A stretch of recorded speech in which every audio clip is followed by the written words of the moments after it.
Bonjour, je m'appelle Mara, je suis actualiste, mais je parle d'éducation financière parce que j'essaie d'économiser de l'argent pour une occasion spéciale à l'avenir. J'ai grandi dans la sud de Belgique quand j'étais petit, mais je suis d'origine japonaise et j'ai des racines familiales à Hawaï.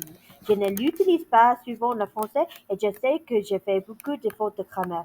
J'ai voulu juste essayer de pratiquer mon français et je ne pas perdre tout ce que j'ai dans mon vocabulaire français. Aujourd'hui, dans cette vidéo, nous encaissons $2 000. Mon français est scénarisé parce que j'ai fait des erreurs, donc il ne sait plus qu'il ait plus de sens que ma vidéo en anglais. Si vous êtes nouveau ici, puisque c'est ma première vidéo en français, vous l'êtes probablement. J'ai d'abord de commencer à endetter $2 000, mais ma voiture est tombée en panne et j'ai dû réévaluer la situation. En toute honnêteté, je ne relèverai probablement pas le défi de une seule perspective de mon prochain car j'ai réalisé que j'avais besoin d'un fonds d'urgence et qu'il n'est pas réaliste de payer $2 000 d'un coup pour une dette, du moins dans mon état actuel. J'espère, j'espère donc que les personnes qui écoutent cet article en anglais ou en français comprendront que je peux donner des conseils ou apprendre de mes expériences avec cette méthode. Comme je réalise mes vidéos en anglais, il se peut que les sons ne correspondent pas tout à fait à ce que je fais. Mais pour l'instant, vous voyez que j'ouvre mon classeur d'enveloppes et que je commence à remplir mes économies. Je fabrique toutes mes enveloppes moi-même. Je, je les peins moi-même et j'utilise mes propres espaces de rangement et je dépose des grosses montants à la banque au lieu de les garder dans le classeur parce que j'ai vu que les entrées s'accumulent rapidement.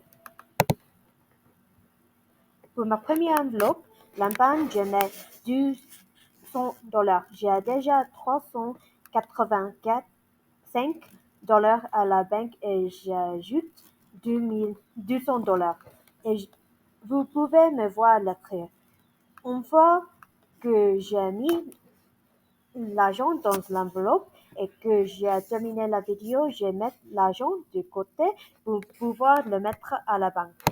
Ma deuxième enveloppe, qui s'appelle Secret, correspond à l'occasion spéciale qui m'a poussé à créer cette chaîne et je mettrai $300 dans cette signe. J'y mets plus l'argent tout simplement parce que j'essaie d'épargner pour un montant extrêmement important et que je ne veux pas que quoi que ce soit interfère avec cela, surtout que le montant est élevé. Je me rends compte que je suis légèrement en avance sur la vidéo. Une fois de plus, j'ai placé l'argent sur un compte à haut rendement. C'est environ 4% par mois. Et honnêtement, cela m'a rapporté pas mal d'argent. Il m'a rapporté $3 jusqu'à présent. Alors que je suis toujours en train d'écrire et d'éditer les chiffres sous l'écran, la fleur est la princesse silencieuse de la légende de Zelda. Je vais probablement repeindre cette enveloppe. Ma troisième enveloppe est destinée à ma chienne Miel et porte ce nom parce qu'il correspond à sa personnalité, mais je n'ai jamais pas le mot Annie en français. Excuse-moi, en anglais. J'ai donc passé en revue toutes les langues que je connaissais et nous avons décidé d'appeler ainsi. Elle reçoit $100 cette fois-ci. Son enveloppe n'irait probablement pas à la banque à moins qu'elle ne dépassait un certain montant, qui c'est de $300 à mon avis. L'enveloppe de miel sera également soumise à la contestation, c'est-à-dire que j'enverrai les petits billets pour les remplacer par un gros. Je voyage bientôt pour rendre visite à ma famille. Ma mère est attente d'un cancer et elle effectuera sa première série de chimiothérapie. Et l'anniversaire de mon neveu aura lieu à peu près à même moment.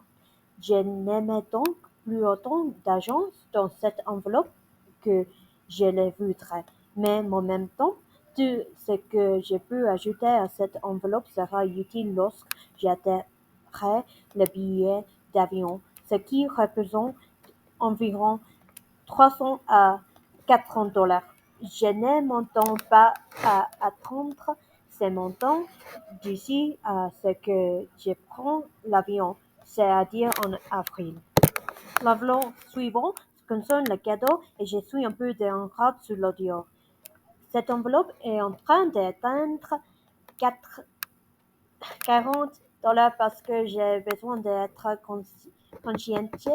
consciente des anniversaires qui arrivent, des cadeaux ou autres. J'aimerais qu'elle devienne mon classeur de Noël et qu'elle me permette d'économiser un tas d'argent tout au long de l'année et offrir de bons cadeaux à ma famille. La dernière enveloppe à être stockée est celle d'entretien de ma voiture, parce que j'ai besoin de nouveaux nœuds et que je dois commencer à l'économiser pour cela. Un nouveau nœud coûte environ 1 500 $ et le fait d'investir 300 $ aujourd'hui permettra de réduire considérablement ces montants. De plus, cette somme sera déposée à la banque pour cumuler des intérêts après la vidéo. Mais malheureusement, j'ai été distrait et je me suis trop concentré sur les bons chiffres à lieu de les écrire. Donc, en ce moment, ce que vous voyez, c'est que j'écris les chiffres que j'ai dans l'enveloppe plus ce que j'ai potentiellement à la banque ou ce qui a été ajouté. En général, j'utilise la méthode du roulement parce que je veux voir combien je peux accumuler et je me fais plaisir après. Ce n'est pas encore décidé si cela fonctionne. En ce moment, j'essaie de comprendre ce que j'ai dans une enveloppe. Je ne l'ai jamais noté et j'ai oublié de le faire. Alors, ça cherche dedans. Lorsque je découvre de quelle enveloppe il s'agit, de quel cadeau il s'agit et combien il y a dans l'enveloppe, j'écris le mauvais chiffre et je le dis à haute voix. En fait, c'est 80 $ et non 40. En fait, je suis extrêmement fatigué lorsque je fais cela et donc mes mathématiques et ma concentration ne sont pas tout à fait en point. J'ai oublié de mentionner que lorsque le cadeau devient trop important, il s'agit d'une conversation. Ce n'est pas dans ma banque que ça va se passer. C'est juste parce que les anniversaires arrivent toujours. Je veux juste avoir l'argent à portée de main afin de pouvoir le budgétiser et ainsi de suite. Honnêtement, je ne me concentrerai pas vraiment sur les anniversaires, sauf ce que mes neveux et de Noël. Mais cela pourrait changer si j'ai un autre projet de crochet que je décide d'emballer, parce que je n'utilise pas l'argent de l'église pour cela. Il me reste maintenant 1 000 € à répartir entre moi. Initialement, ces 1 000 $ devaient donc aller directement à la dette. Mais le problème, c'est que j'ai accidentellement trop dépensé le mois dernier et que j'ai versé une somme importante sur mon compte en banque pour stabiliser la situation. Je ne veux pas faire ça, mais c'est malheureusement nécessaire. C'est mieux ainsi. Ce que je vais faire maintenant, c'est compter entre 600 et 400 à partir de là.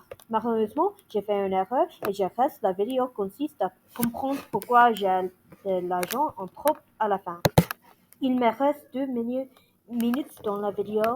Il se peut que je laisse tomber après cette déclaration parce que le processus de traduction a été beaucoup plus difficile que je ne l'ai pensé. Et je sais maintenant ce qu'il fait pour poursuivre l'effort de création d'une chaîne bilingue. Lorsque j'ai arrêté de compte, je me suis rendu compte que j'avais 40 $ de plus et j'ai essayé de trouver où ils se trouvaient. Je ne sais toujours pas où sont les 20 $ supplémentaires, alors j'ai fini par les mettre dans une enveloppe au hasard, juste parce que j'ai pu le faire. J'ai apprécié que vous ayez écouté tout cela et n'hésitez pas à me faire savoir si j'ai fait une erreur de grammaire ou de prononciation. J'ai eu un défaut d'élocution parce que j'ai eu un attachement de la langue qui m'a empêché de faire ce son et je suis toujours en train de reprendre à prononcer les choses.